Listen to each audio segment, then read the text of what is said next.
Hey, badass business owners, I want to take a few minutes and I want to talk about something that you really, really need to respect, and that is your customers' time. Because guess what? There's never enough time. There's never enough time for you in your business.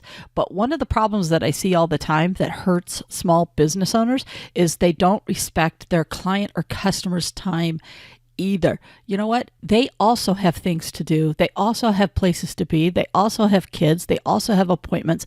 And one of the problems is a lot of times we'll tell people, you know what, we're going to be right there. We're going to be there at 9 o'clock, or we say, hey, we're going to be there in this window between 10 and 2 or 10 and 4. And what happens is they have to take off from work. And I understand it's a necessary evil of the business, but at the same time is if you can get that window cut down, it's going to be able to show that you respect their time. But the second problem that happens where we don't respect their time is when we're running late because another job, or we don't get out, or we have to run to the store to get something, or whatever the case may be. When we're running late, it automatically sets the tone for them that we don't respect their time because they've already had to wait for us for that 2 to 4 hours. And then when we're running late, they feel even more disrespected. So maybe they were cool with the 4 hours, but now that you're a half hour late, 20 minutes late, they start getting a little frustrated.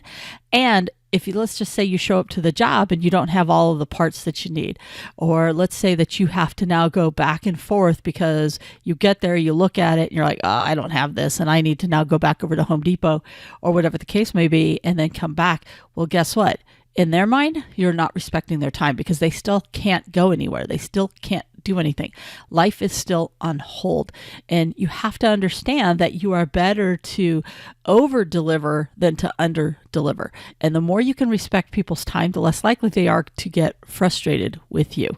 Okay. It's no different than if you are at a brick and mortar and you have to stand there and you're tapping your watch because you got to go and you're like waiting and waiting and waiting and waiting. That's frustrating for you. So of course it's going to be frustrating for them. Yes, they might be waiting in their home, but it's still going to feel disrespectful for their time. You know, if you have a brick and mortar, same problem. If they're standing there while somebody's chit-chatting and not getting on to business, guess what? They're going to get frustrated because they have somewhere to go, especially if they ran there on their lunch hour or they have limited time because they have to get to something else. Time is a huge thing. Make sure you want people to respect your time, so make sure that you are always respecting your customers' time as well. Time is money, not just for you, but also for the people that you service.